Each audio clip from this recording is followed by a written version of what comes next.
오늘 말씀은 모세가 하나님의 두 번째 이적을 봅니다. 첫 번째 이적은 우리가 알다시피 지팡이를 던졌을 때 뱀이 되는 그런 하나님의 이적이었잖아요. 두 번째 이적은 뭐냐? 손을 품에 넣으라는 거예요. 근데 품에 넣으니까 처음에 넣었을 때는 뭐가 됐습니까? 나병이 생겼어요. 나병이 생겨서 눈같이 되었어요. 다시 손을 품에 넣으니까 어떻게 돼요? 깨끗해지는, 다시 살이, 손이 보일의 살로 되돌아가는 그런 놀라운 체험을 하나님이 모세를 통해서 하게 하시죠. 그러면 이거는 무엇을 말하는 체험일까요? 이거는 손은 무엇을 말합니까? 우리의 삶을 의미하는 거죠. 이 삶이 해결되는 것, 회복되는 것을 의미함을 볼 수가 있습니다. 우리는 이렇게 생각해요. 다시 시작하면 된다. 이렇게 생각하기 쉽잖아요. 하나님의 법칙은요, 내가 무너졌을 때 그 순간으로 다시 가야 되는 거예요. 그래서 뭐예요? 그 순간에서 다시 시작하는 겁니다. 모세 인생이 언제가 끝이에요? 40살에 그 동족을 보호하다가 애국 사람을 죽였잖아요. 그리고 도망갔잖아요. 그러니까 모세는 인생 도피를 했던, 방황을 했던 그것으로 끝났다고 생각했지만 다시 그 피 묻은 손, 사람을 죽였던 그 손이 예수님 품에, 주님 품에 다시 집어넣었을 때 사랑의 손으로 회복돼야 한다는 겁니다. 그래서 주님 뭐예요? 실패를 승리로 바꾸시는 주님이시죠. 우리 힘으로는요, 혈기 부리다가 사람 죽일 수밖에 없는 손이에요. 그 연약한 손을 주님 뭐예요? 네 손이 나병의 손이다. 이렇게 말씀하시는 거죠. 나병이 뭡니까? 손가락이 떨어져도 고통을 못 느끼는 게 나병이죠. 그 나병은 통증을 못 느끼는 병입니다. 자기 손가락이, 자기 몸이 상했는데 고통을 못 느끼는 병이 나병이거든요. 모세의 심정이 뭐예요? 너무 둔해져서 자기 고통을 너무 깊이 묵상하고 자기 삶에 몰입을 하다 보니까 백성의 부르짖음을 모세는 오랫동안 잊어버린 거예요. 혈기 방자했을 때 모세는 백성과 고통을 함께 하려고 하는 모세였잖아요. 근데 모세가 40좀 사니까 80이 되니까 둔감해진 거예요. 마치 나병 환자처럼 이스라엘을 구해야 되겠다. 이스라엘을 위해서 살아야 되겠다는 그 사명도 잊어버린 겁니다. 그게 마치 둔감해진 손. 하나님의 사명을 잊고도 살 수 있는 그 항원이 깃들어가는, 머리가 희끗희끗 노인되어가고 생이 끝나가는데도 하나님 주신 사명을 망각하고 살아가는 모세의 모습이 뭡니까? 그 손이죠. 그냥 주님이 그 손을 어디에 품습니까? 가슴에 품죠. 그래서 주님 가슴에 손을 넣어야 되는 거죠. 주님 품에 손을 넣어야 돼요. 그래야 뭐야? 따뜻함이 생기는 거예요. 우리가 따뜻한 마음이 생겨야 뭐예요? 사랑하는 마음이 생기는 거예요. 그래서 따뜻한 마음이 회복되지 않고 둔하고 상한 그 손을 가지고는요, 아무 일도 못하는 거예요. 예수님 말씀처럼 붙어 있으라고 그랬잖아요. 포도나무에. 붙어 있지 않으면 뭐예요? 아무 일도 할 수가 없는 거예요. 예수님께 붙어 있다는 것은 무엇입니까? 그 손을 의지하고 살아가는 거죠. 우리는요, 실패의 자리에 있을 때가 있어요. 오늘 아침에 와서 찬양을 계속 불렀었는데, 울어도 못하네, 그 찬양. 몇 번씩 불렀었는데, 그 찬송이 어떻게 됩니까? 눈물만을 흘려도 겁을 얻게 못하네. 그 겁이 뭡니까? 두려움을 얻게 못하는 거예요. 우리가 왜 그 두려워한 줄 아십니까? 두려운 영이 있어요. 무서운 영이 있단 말이에요. 그 영이 사로잡히면요, 공포와 두려움이 떠오는 거예요. 불안의 영이라는 게 있는 거예요. 근데 우리가 아무리 울어도, 아무리 몸부림쳐도 겁을 얻게 못해요. 그게 뭐예요? 죄를 씻지 못하는 거죠. 그래서 우리는 울어도 안 되는 거예요. 그래서 예수님이 뭐예요? 십자가에 달려서 예수 고난 당하신 거잖아요. 그러니까 예수 고난의 십자가를 만나야만 뭐예요? 우리 마음에요, 두려움이 사라지는 거야. 요한일서의 말씀처럼 사랑에는 두려움이 내쫓는다고 했잖아요. 우리 마음에 두려움을 내쫓을 수 있는 게 뭡니까? 우리의 의지입니까? 우리의 노력입니까? 힘내세요. 화이팅! 예.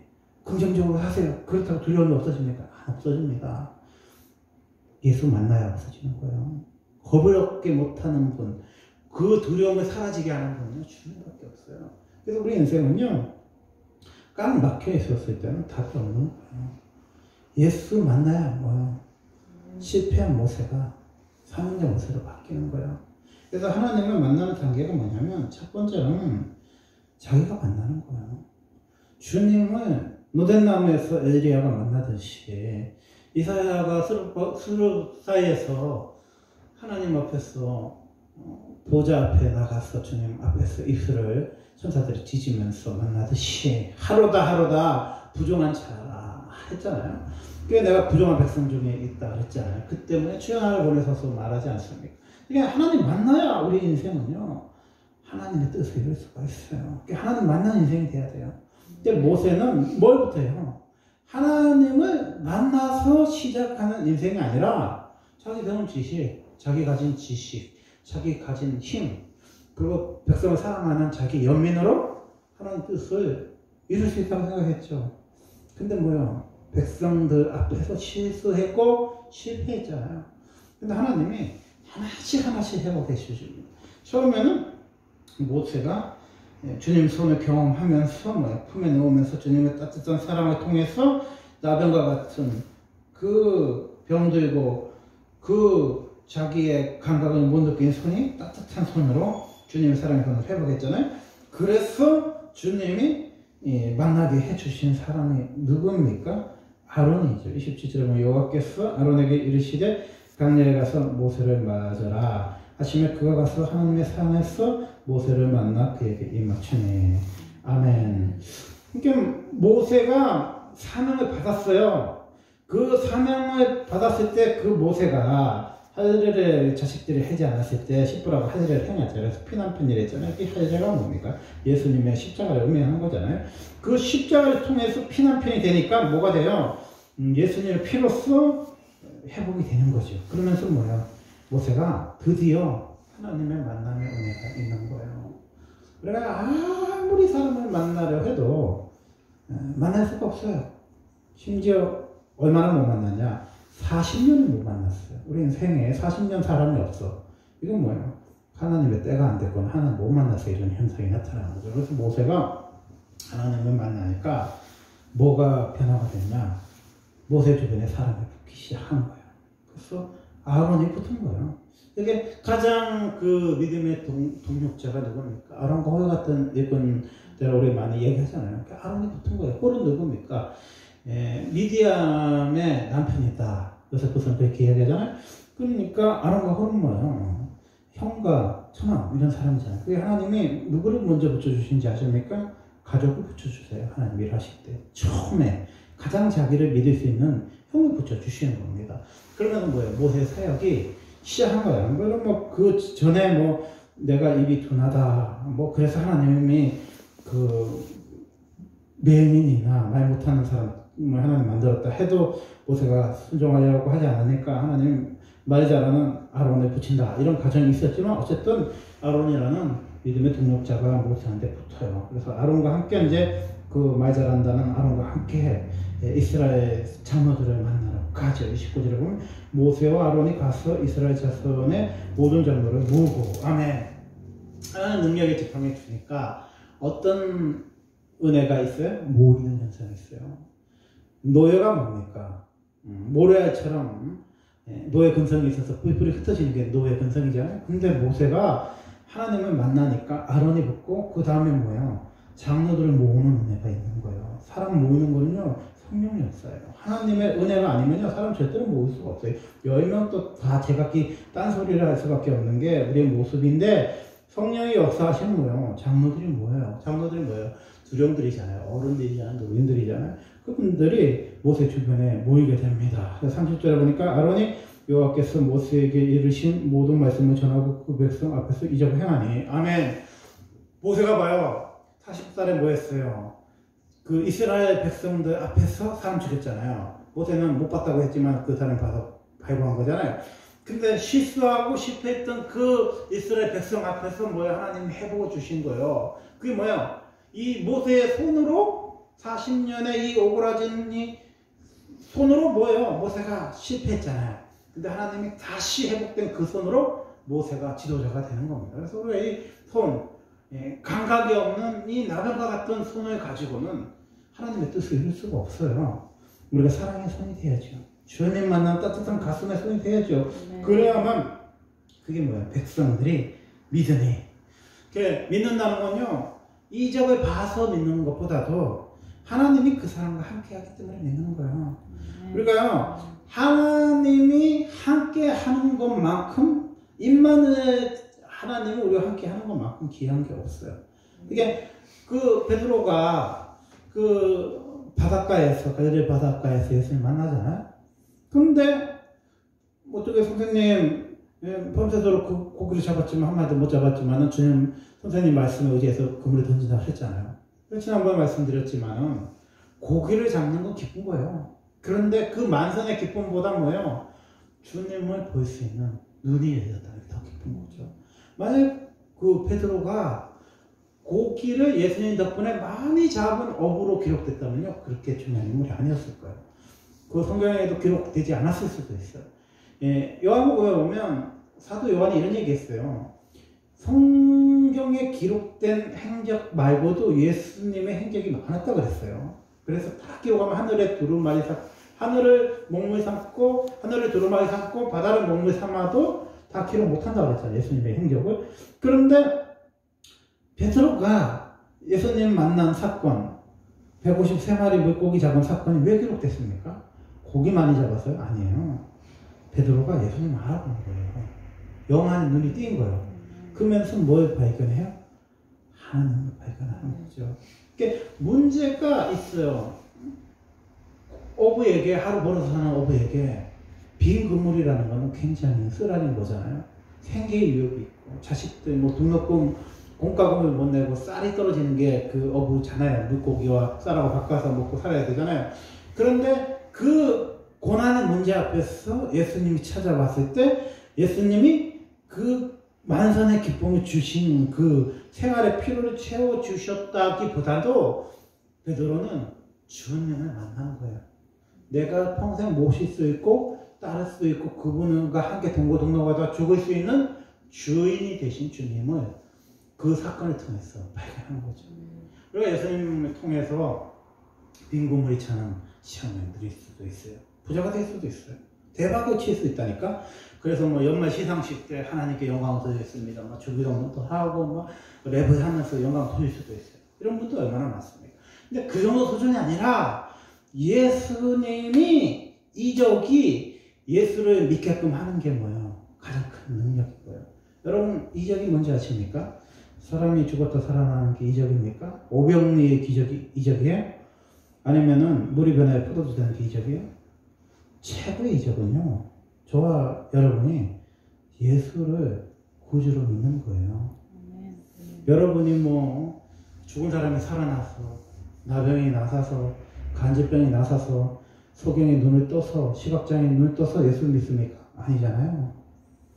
우리는 미안하지만은 성경에 나와 있는 복음서에 나온 기적을 이 세상에 한 번도 경험하지 못할 수도 있어요. 그런데 우리가 그 예수의 말씀을, 기록된 말씀을 우리가 들으면서 영안의 눈을 하나님 띄워줘서 예수의 말씀처럼 보지 못하고 믿는 자가 복되다고 주님 말씀하셨잖아요. 손가락에 집어넣으라고 그랬잖아요. 근데 예수님 뭐라고 했어요?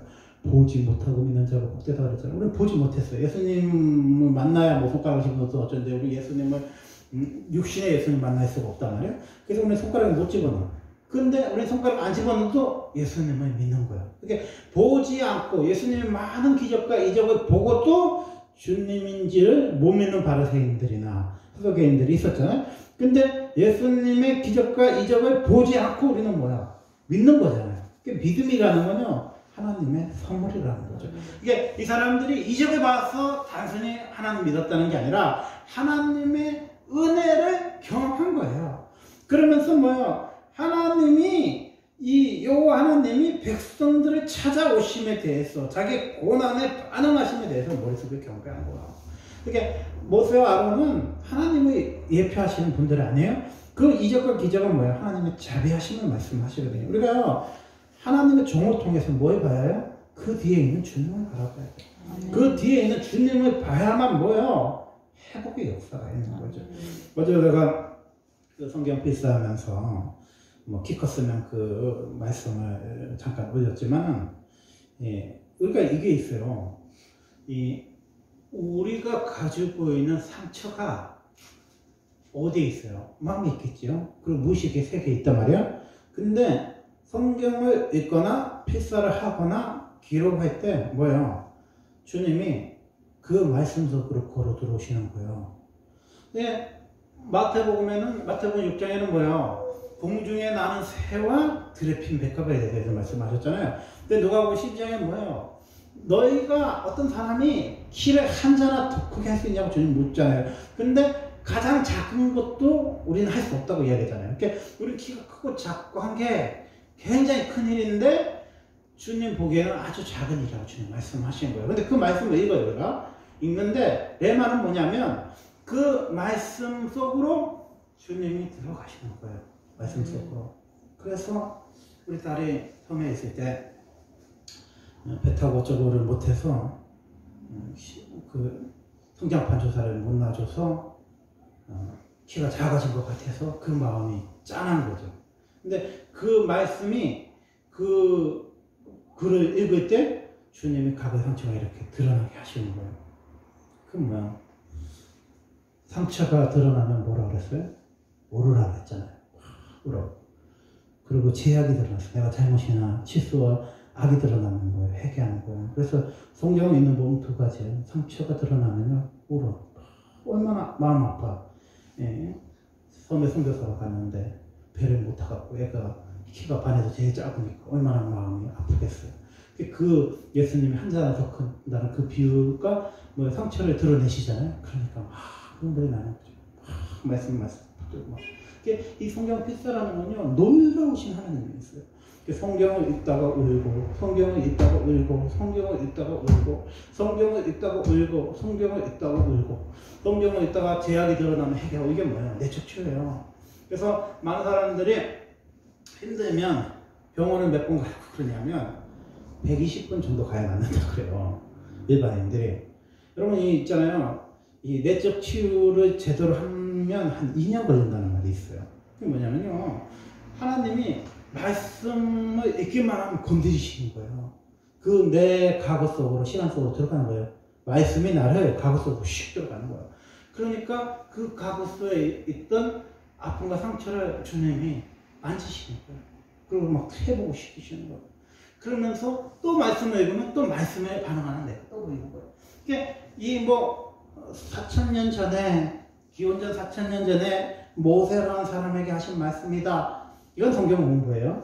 근데 이 예수님 2000년, 모세 4,000년, 한 6,000년 전 사람의 이야기다가 아니라 예수님이 모세의 삶 속에 우리를 데리고 들어가시는 거예요. 모세의 시간 속의 영향으로. 그래서 이 손이 마른 것 같은, 마치 나른과 같이 감각을 못 느끼는 우리의 상처와 우리의 아픈 마음을 예수님의 십자가의 손으로 뭐예요? 만져주는 사건이 뭐예요? 치유의 손길이라는 거예요. 그래서요, 이런 이야기 있잖아요. 성경의 주인공이 내가 됐을 때 은혜가 된다 그러잖아요. 내가 모세가 되고 내가 요셉이 될 때 은혜가 새롭다 그러잖아요. 마찬가지로 우리가 회개할 때 뭐예요? 가룟 유다가 내가 되고, 아간이 내가 되고, 의심하는 도마가 내가 되면서 하나님 앞에 회개하는 거예요. 이거 마찬가지예요. 이렇게 성경이 나와 상관없다고 생각하면 아무 은혜가 안 되는 거예요. 하나님이 모세를 통해서 말씀하신 이 사건이 이스라엘 장로들처럼, 백성들처럼 머리 숙여서 경배하는 삶이 될 때 뭐예요? 우리 삶에 하나님을 경배하는 거죠. 하나님을 경외하는 거예요. 하나님 앞에서 무릎 꿇고 하나님 앞에 서는 거예요. 하나님이요, 회복의 방식이 뭐냐면요, 은혜를 먼저 경험하게 하세요. 이스라엘 백성이 출애굽을 하는 게 먼저가 아니라 하나님이 찾아오신 게 먼저예요. 아브라함과 이삭과 야곱에게 맹세하셨던 430년에 맹세하셨던 그 약속의 말씀을 노인 모세를 통해서 하나님 찾아오시잖아요. 그 찾아오셔서 이 손이 마른 이 나른과 같은 우리의 삶을 주님이 만져주시는 거예요. 그러면서 뭐야? 이게 낫게 해주시는 경험 통해서 이스라엘 백성들이 안 돼. 우리가 3대가 안 된다는 말 있잖아요. 아버지도 가난하고 할아버지도 나도 가난해. 세상 사람들이 그래서 하도 안 되면요 장명한다 그러더라고. 사람 이름을 바꿔. 이름 바꾸면 잘 되겠지. 그리고 살다 너무 인생이 안 풀면 뭐예요? 성경만 하는 사람들도 있잖아요. 뭐 이뻐지자고 성경하는 거 말고 미인 성경 말고 너무 인생이 안 풀면 얼굴을 고치려는 사람도 있잖아요. 그 정도로 우리 인생은요 얼굴을 고쳐도 이름을 바꿔도 인생이 안 되는 거예요. 430년 동안 노예였잖아요. 아버지도 안 돼. 할아버지도 비정규직이야. 할아버지도 비정규직이야. 노예 생활해. 정규직은 한 번도 못 해봐. 집도 없어. 차도 없어. 3일 맨날 애국에 기름가마에서 피라미드 짓고 노역 현장에 가서 노가다나 떠. 그리고 돈도 제대로 못 받아. 이 삶이 뭐예요? 430년의 이스라엘 백성들의 삶이었잖아요.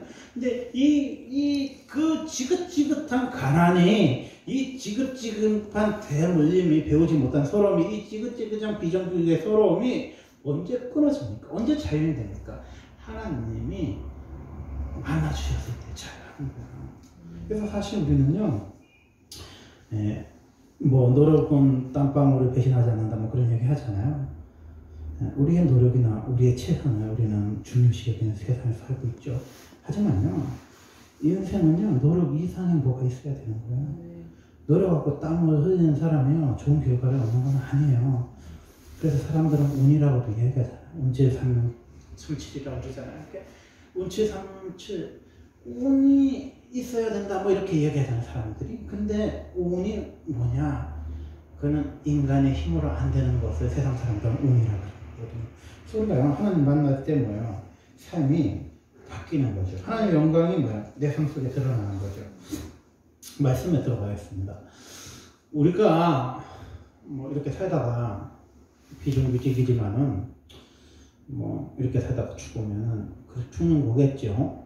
근데 슬픈 거는 뭐냐, 애군배에서 노예 생활을 하고 죽거나 강야에서 죽으면 우리가 뭐가 슬픈 거냐, 우리의 삶 속에 하나님의 영광이 가려지는 부분이 있어요. 이거죠. 엄마 같은 하나님 안 믿고 싶다. 이렇게 우리가 이거죠. 부부가 너무 싸우면 엄마 아빠 생각하니까 결혼 안 하고 싶다는 것처럼 우리가 하나님의 영광을 너무 가려버리면 사람들이, 우리의 가족들이, 우리의 자녀들이 엄마 아빠 보니까 나 하나님 없는 것 같아, 하나님 안 믿고 싶고 이럴 수도 있잖아요. 그래서 우리는 너무 믿음이 좋아요. 뭐 노예 생활해도 천국 가고 뭐 강야에 가도 천국 가고 가나안 땅을 밟고도 천국 가는데 왜 우리가 가나안 땅에 가야 하나? 우리의 자손들이요 적각으로 흐르는 땅을 경험하는 게 굉장히 중요해요.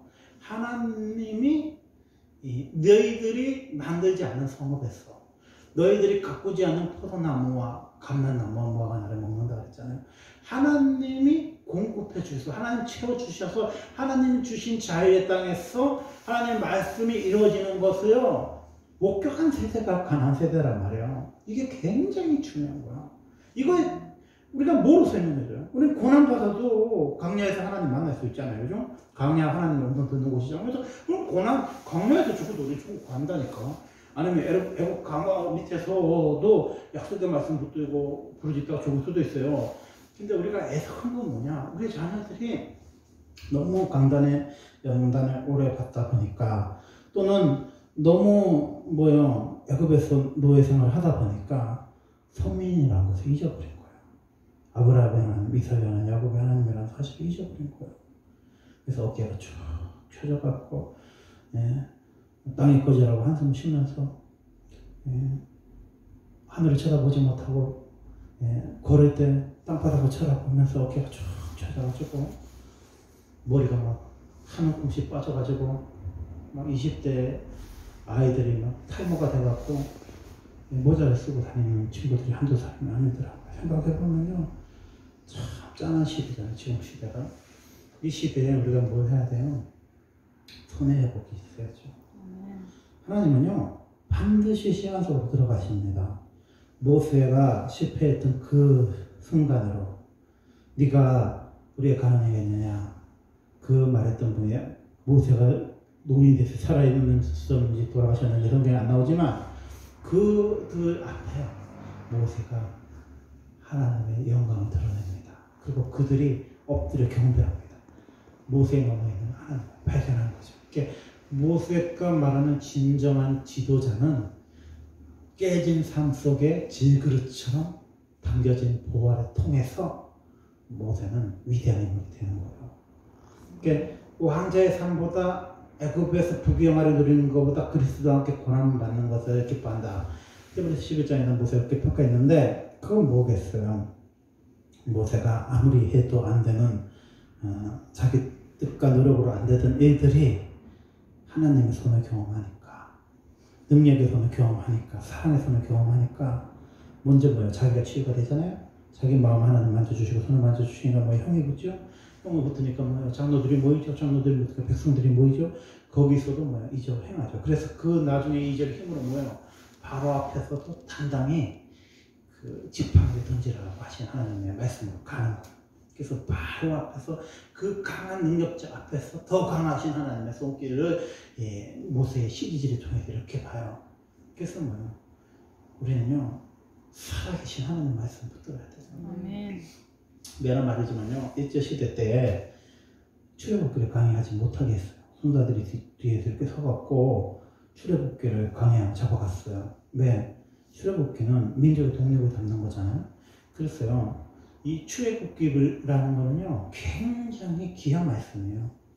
우리가 정말 연약하고 약한 백성이지만 하나님을 경험할 때 뭐예요? 소망을 꿈꿀 수가 있어요. 어둡고 캄캄한 35년의 암흑 속에서 한 줄기 빛을 기다렸던 독립부사들이 뭘 붙들었겠어요? 출애굽기의 말씀 붙든 거죠. 하나님의 보호가 우리나라 하나님이 보호하십니다. 동해무이가 백두산이 말을 못할도록 하나님이 보호하십니다. 난산 위에 저서는 철가 보이는데 바람 소리 불변하는 우리 하나님이 우리 인생을 이렇게 보면요 정말 우리가 이 하나님이 보호하심을 경험할 때 뭐예요? 우리가 참 그렇게 꿈꾸던 해방이 왔잖아요. 뭐로 왔습니까? 우리 힘으로 오지 않았다고 말하는 백성들도 많지만 가만히 생각해 보면 하나님의 은혜로 온 거죠. 우리가 약속을 꾸었고 힘겨운 사투를 하고 있었지만 하나님 이민족 사랑하셔서 우리나라에 뭐요? 독립을 주셨잖아요. 해방을 주셨잖아요. 그리고 우리가 또 꿈꾸기 뭡니까? 이스라엘 백성들이 포로 70년에서 돌아온 것처럼 남과 북이 헤어진 지가 이제 70년 가까이 되지 않습니까? 다시 하나가 되었어. 평화통일이 되었어. 또 제동포들이 또 하나가 되었어. 2천만 제동포들이 하나 돼서 뭐야? 우리나라가 뭐야? 하나님을 경외하고 하나님을 믿는 하나님의 백성, 하나님의 선민으로서 열방을 향해서 뭐야? 복음을 전하는 게 뭐야? 우리가 꿈꾸는 꿈이잖아요. 우리는 뭐 대한민국이라는 조그만 나라에 살고 또 우리는 북한과 마주해 있고 또 그 너머에는 또 많은 제동포들이 계시지만 우리가 꿈꾸는 세상은 뭐야? 다 하나가 됐어. 열방을 향해서 나라와 종족과 문화를 향해서 우리가 뭐야? 나아가는 거죠. 그래서 뭐야? 주님 계시는 그 열방을 가슴에 품고 하는 기도까지 가는 게 뭐야? 모세가 꿈꿨던 가나안 땅처럼 우리가 꿈꾸는 우리가 후세들에게 물려줘야 되는 게 뭐야? 통일한국 또 그놈의 세계에서 빛나는 이 대한민국 한민족을 우리가 물려줘야 된다는 겁니다. 기도하겠습니다. 하나님 아버지